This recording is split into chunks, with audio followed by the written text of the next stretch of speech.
Welcome to What Really Matters podcast, Everyday Spirituality with Karen Wyatt. I'm a retired hospice physician, an author, and educator, and I talk a lot about the spiritual aspects of living and death and dying and grief in the work that I do.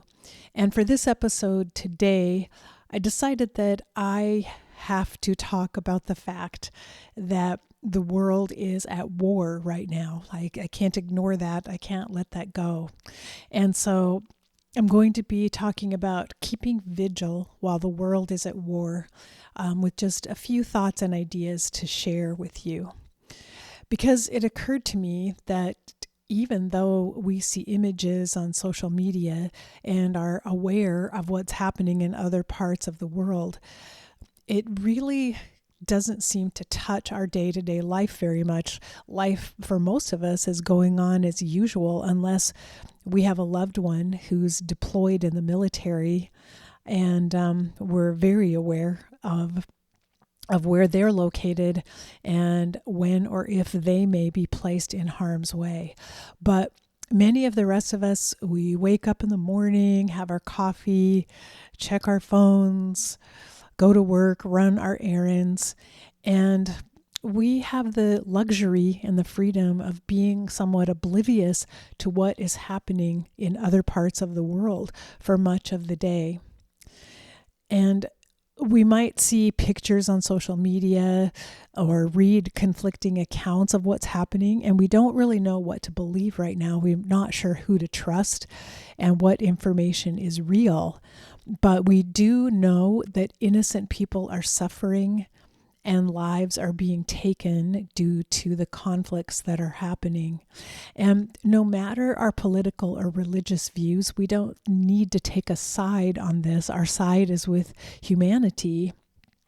We know that there is a human cost to war that we should not ignore. And I want to talk about what can we do?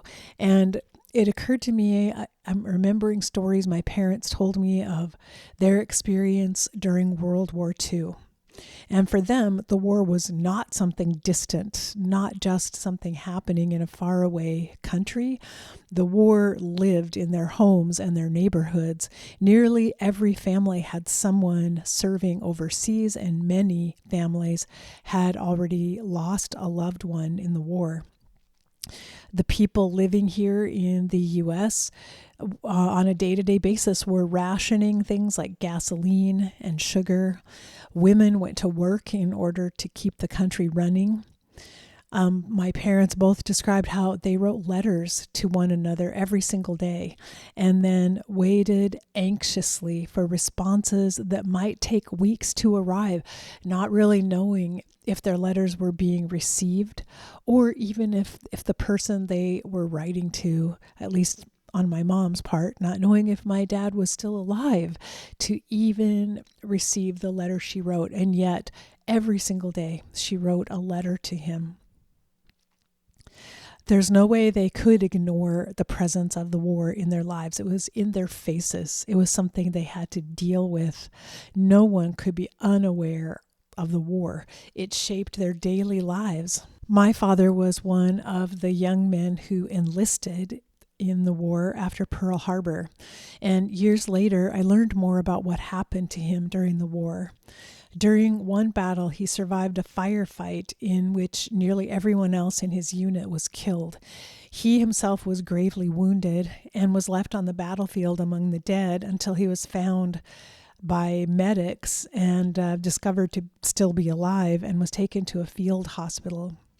He was offered a discharge after that, but he chose to return to the front lines because he felt he owed something to his comrades who died on the field where he was injured.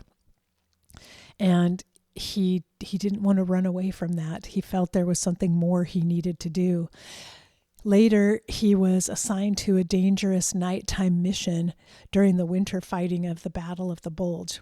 His job was to crawl through the darkness, cutting enemy barbed wire so Allied tanks could advance. Only 2 soldiers returned from that mission, and my father was one of them. He received a Bronze Star and a Purple Heart for his service, but he never spoke about those medals with pride. In fact, he just hid them away in a drawer. Years later, he told me something I've never forgotten. He said that if he had it to do over again, he would become a conscientious objector and find some way to serve that didn't involve harming other people. When he said that, I understood something about the cost of war that statistics can never show. I saw it written all over his face. I saw the burden he carried for all the rest of his life from participating in a war that caused him to do things that were unthinkable, that caused a moral injury to him. Even those who survive the war will carry wounds that the world rarely sees. And I don't want us to ignore that fact. I want us to be aware of the impact of war at all levels of society on everyone. So today, many of us live, for now, far away from the places where war is unfolding. Honestly, we don't know what will happen in this particular war. We don't know if it will come to our shores or to our own communities or homelands. There's perhaps a possibility of that. We're fortunate for now, but I wonder if right now our safety also creates a kind of distance from the suffering of others. If we're somewhat removed from the terrible cost of war on humanity and not able to recognize it, and maybe we've even become desensitized because we've become used to hearing stories and seeing photographs on social media that we just scroll past or ignore. But make no mistake, families are being shattered, communities are being destroyed, children are growing up with memories that no child should carry. The burden of war is carried most heavily by those who live through it, but perhaps it should not be carried by them alone. Perhaps we should all be participating in some way or another.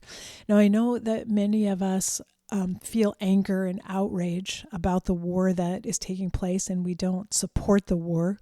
There are people on every possible side of an issue like this, but I'm not talking about which side we take.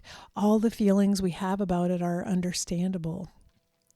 But beneath the anger, there is something deeper that we need to acknowledge and need to experience, and that is grief. Grief for being part of a humanity that has never learned how to live in peace. Grief for lives that will never be lived, for families that will never be the same again, for soldiers who carry memories and wounds that they never wanted. I believe that if we were to allow ourselves to feel the grief that underlies our outrage, we can stay connected to one another, to the rest of the world in our shared humanity. We can find a way to participate that feels to us as if we are offering something to this time of suffering. We are doing something to acknowledge it, to be present with it, to hold space, to hold vigil. So I've been thinking about some small ways that we might acknowledge the suffering of the world right now, even while we are living in safety. These are practices to help us remain present to the reality of war in the world without being overwhelmed by it. And this is probably something we will end up practicing for all the rest of our days, because whether or not it's a conflict our own country is participating in, there has been and will be war somewhere in the world, all around us. And once again, we've had the luxury of being oblivious to the wars and the suffering they have caused in the past. But I think it's time to become aware and to join the circle of humanity and carry some of that burden. So these are some ideas that I came up with that we might utilize right now to help us tune in and be present to the reality of war in our world. And the first is to just have a daily moment of witness. And I'm thinking this is something very simple that we can do even when we're scrolling online on social media. Maybe after we see a disturbing photo or read a headline, to not just tune out and scroll away, but to stop for one moment and let it sink in what this photo or this headline really means and represents about war. And to just pause and sit with that feeling for a moment, and then to have the smallest little prayer or blessing that we might say at that moment. Something like this: may those in danger be protected. May those grieving be comforted. Because we are opening our awareness then to the pain and suffering that exists, instead of being in denial about it, instead of numbing ourselves. But we're opening ourselves, acknowledging it, and sending out a blessing of kindness, a blessing of love and concern and caring. So I'll repeat that again. May those in danger be protected. May those grieving be comforted. And the second idea that I've had is to light a candle for the world. And this perhaps could be an evening ritual when the sun goes down. On behalf of all who are suffering during the war, simply light a candle. Another thing I've done in the past is to get a long burning vigil or devotional candle that can last as long as a week. I've done this at other times when disasters or tragedies have taken place. Put it near a window if possible, light it and let it burn until it completely burns out. And some of them last for an entire week. And then you can replace that candle in a week when it burns out. And it's like an everlasting flame that burns in your home that you'll see every time you pass it. And it's a reminder someone is suffering somewhere, someone is in pain, someone is hurting. There is a tragedy of war happening right now. The third idea, again, it came from the story of my parents about writing letters to each other every day, is simply to start writing some letters that may never be sent. But maybe you read a story of a child whose life has been disrupted, or a family that was traumatized because of war. And you just simply sit down and write a letter to them. And again, you don't know their address. You don't know how to send the letter. But the very act of writing a letter, just that physical act of putting words on paper, it's powerful energy. And your intention and the time you take and the effort you put in to creating that letter is powerful. It makes a difference. It sends ripples. And over time, you could have a little collection of these letters that you've written, keep them in your journal or in a basket near the candle you've lit. And maybe there will be a day when the war comes to an end, or there's a peaceful ceasefire, and you could have a ceremonial burning of the letters at that time. But I think writing these little letters might be a simple way of saying and reminding yourself that you care about people who are being harmed, and you wish them well. And in a way, you're sending these words out. They may be on the paper that's just staying in your house, but in a way, you're sending the energy of those words out in ripples across the world to the people they're intended for. So the fourth kind of goes along with writing a letter, which is to learn one name. When you read a personal story online of someone who's been killed, a child who was killed when their school was bombed, or a widow who's grieving the death of her husband, when you read a name, take it in, remember the name, and maybe that becomes the person that you write a letter to. But it's a way of personalizing the tragedy that's happening and of making it real to ourselves. When we actually read real stories and accounts, we look at photos, we read the names, and we acknowledge this is a real person whose life has been taken or disrupted in a very painful way. And it gives us, in a way, something tangible that we can use to remind ourselves that this is really happening. This is not something in our imaginations or a story that we've been told, and it's not something that we can easily dismiss. Real people are involved. A fifth idea is, this goes along with the other ideas, but to create perhaps a world altar. Some of us, we create altars for Dia de los Muertos, for our ancestors who have died, and some of us have spiritual altars for ourselves, but perhaps an altar that makes space for the suffering of the world. Your candle that you're going to light could be there. You could place a special stone or make a mandala of stones and nature items.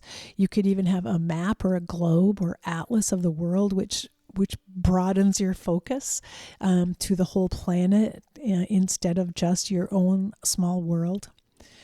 And allow this to be a place where you remember, when you walk past it, the suffering of the world. And if you decided to do another practice like writing letters, your basket of letters could be on that little table in a corner. Maybe it's on a windowsill.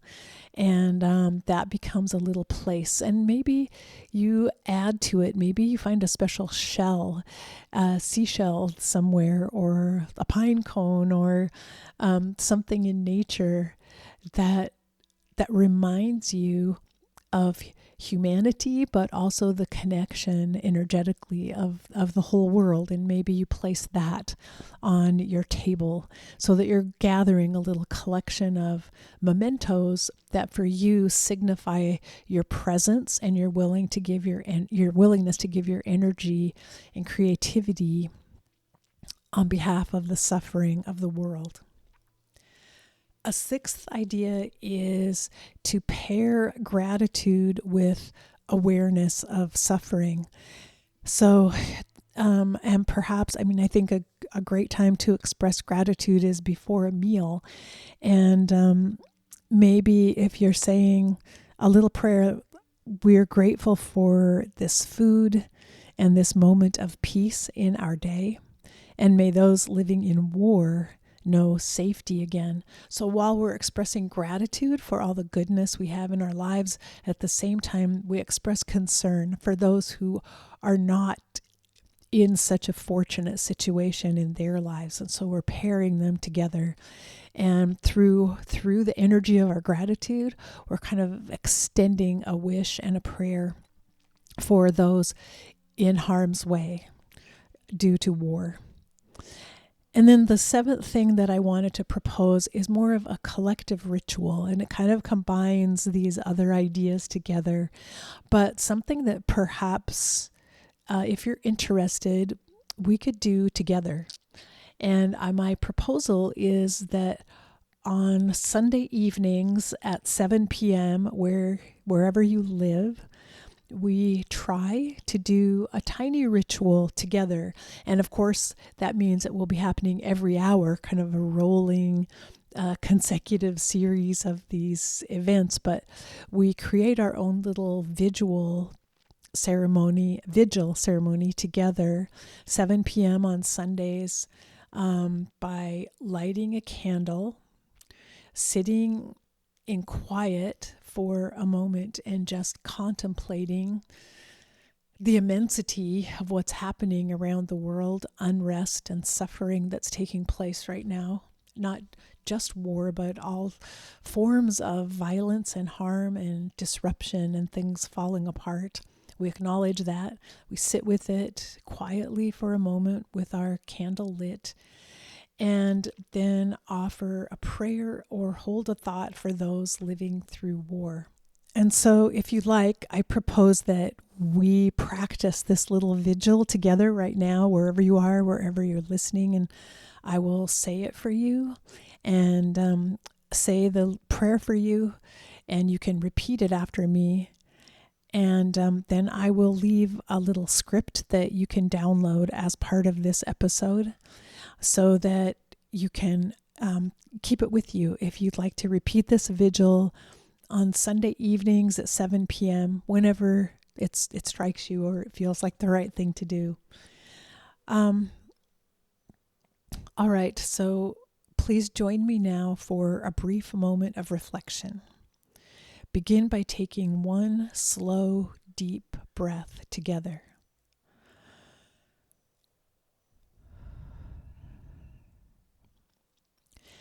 Notice where you are right now as we're doing this. Perhaps you're safe in your home or in your car listening or walking outside. But just notice your own surroundings and experience whatever is around you, peacefulness, or perhaps you're in a place where there's commotion and noise. Just notice it and notice the energy around you. And remember that somewhere in the world right now, this very moment, people are not safe. Families are hiding, waiting, grieving. If it feels comfortable, place a hand on your heart, and we will say this together. I'll say each line and repeat it so that you can repeat it with me. May those who are afraid be protected. May those who are afraid be protected. May those who are grieving be comforted. May those who are grieving be comforted. May those who carry weapons remember their humanity. May those who carry weapons remember their humanity.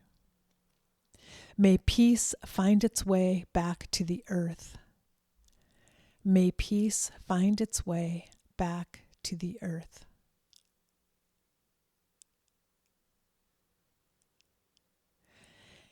And after this little saying, we can stay together in silence for a moment or two. And when you do this vigil at home, if you choose to, you can blow out the candle that you've lit, or you can leave it lit so that you can be reminded through the rest of the evening about your awareness that you're carrying with you now, and your willingness to carry the suffering of the world along with whatever is happening in your own day-to-day life. And I did want to say that there is also suffering happening here in our own country that is not part of necessarily the wars happening on other shores, but some acts of violence are taking place in many of our communities that involve immigrants. And so I think this vigil and this prayer is also something that can be said for our own neighbors and the people in our own communities who are under threat right now and who are living in fear. So I'm going to say it again. I'll say this blessing one more time. May those who are afraid be protected. May those who are grieving be comforted. May those who carry weapons remember their humanity. May peace find its way back to the earth. And so, with that being said, we'll end for today this episode. And I'll just remind you that keeping vigil is one of the oldest human acts of love. And that's what I ask you to do, however you might find that works for you or fits you, to create your own vigil so that we stay awake together and stay aware of what's happening. And do not run away or hide or bury our heads in the sand. We keep our eyes open to the pain and the suffering, and we help carry it for all of humanity. And we bring to it all the love that we can muster, all the kindness that we have, all of our higher awareness, because it's needed desperately right now in this moment. So as we move forward with the rest of our day, let us keep this vigil not just for one life, but for the whole human family that has not yet learned to live in peace, but hopefully will one day. So I ask you to remember, as always, that we're here for love. That is the reason for this entire existence. And with love comes grief, so they go hand in hand. And just as I've been talking about, we must learn to carry them together, love and grief side by side. And we need to learn to face our fear and be ready for whatever life brings us next, and we really don't know what it may be. And don't forget to just love each and every moment that you get to be alive here on this planet, and every breath that you have the privilege to take in peace and safety. And may that be so for you, and for as quickly as possible for all the rest of humanity in our world. Bye-bye.